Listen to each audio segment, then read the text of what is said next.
बेटा जीतन तू सूर्य के कबो मत भूलिह, कोई बात खातिर मत लड़िह।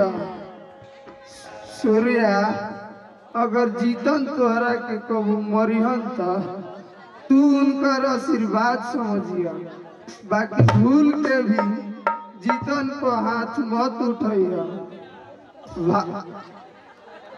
बड़ भाई पिता के समान होला।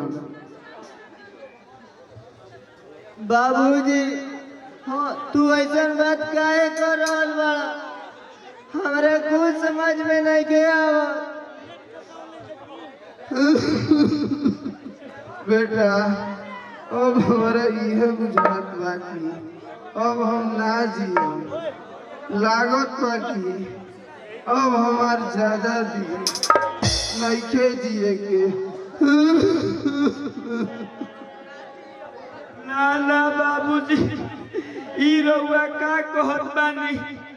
मरे रहू दुश्मन, रउआ ऐसन बात मत कही।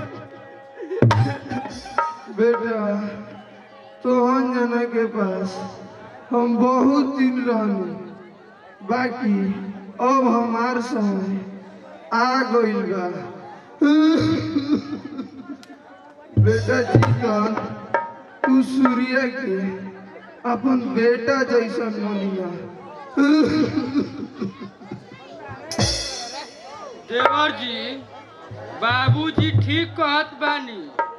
ए दुनिया में जे भी जन्म लेले बा ओकरा एक न एक दिन ई मोह माया छोड़ के जाए के बा।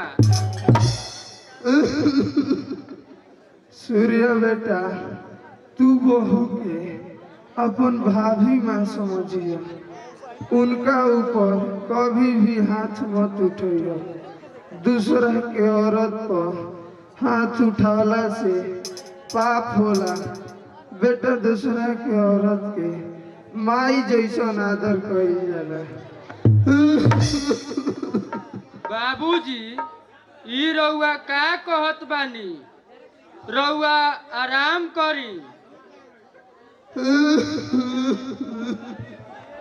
बहू एक गिलास पानी दो।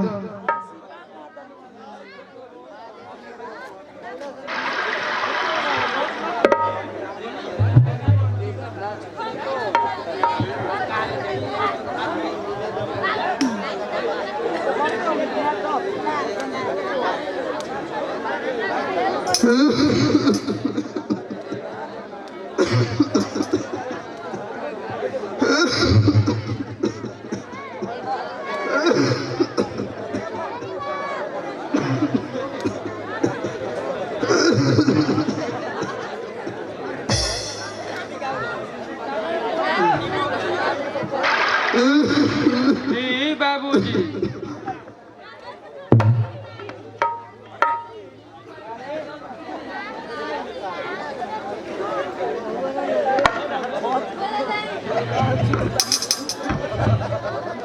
बहू तू सूर्य के बेटा जैसन मनिया। देवर छोट बेटा के बराबर होला, बाकी भाभी माता के बराबर होली। उनका के पूजनीय समझल जाला। पारो बाबूजी ठीक कहत बानी। देवर के बेटा जैसन मानल जाला। अगर देवर कुछ गलती भी कर देता तो ओकरा के माफ कर देवे के चाही। बेटा जीतन तू बड़ बड़ा ये घर में। सूर्य केतनो भी गलती करी तो तू ओकरा के सजा जरूर दिया, बाकी भूल के भी ओकरा के घर से मत निकलिह। काहे से कि कहल गइल बाकी भाई भाई ही होला, भाई से बड़ा कोई ना होला।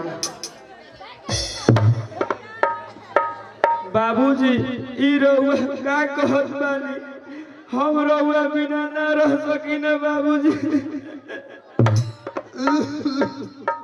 सूर्या बेटा और तू जीतन के पिता और बहू के माता समझिया, यही में तोहार सुख बा।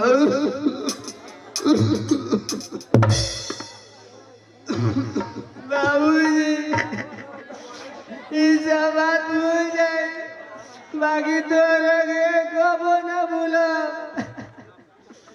बेटा जीतन तोहन जना आपस में कबो झगड़ा मत करी है जाए, काहे से कि कहल गइल बा कि घर फूटे तो गांव लूटे, आ गांव फूटे तो जवार लूटे।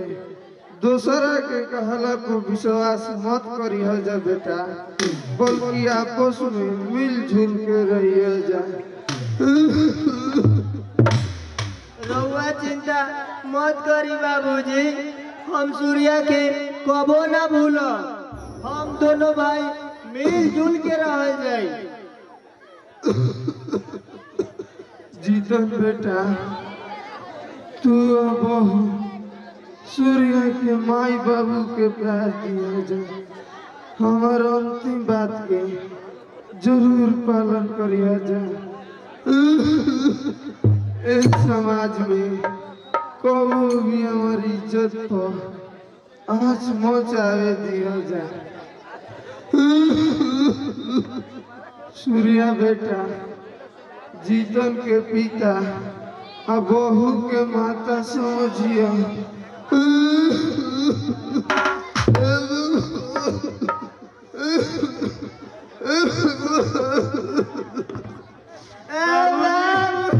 बाबूजी रउआ हमरा के छोड़ के कहाँ चल गई बाबूजी? अब हमरा के अपना हाथ से रोटी के खियाई बाबूजी। बाबूजी बाबूजी हो बाबूजी, हमनी के छोड़ के कहाँ चल गई है बाबूजी?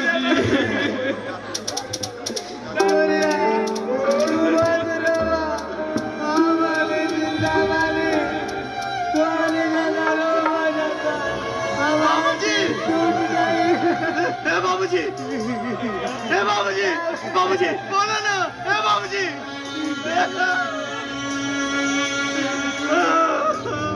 बाबूजी।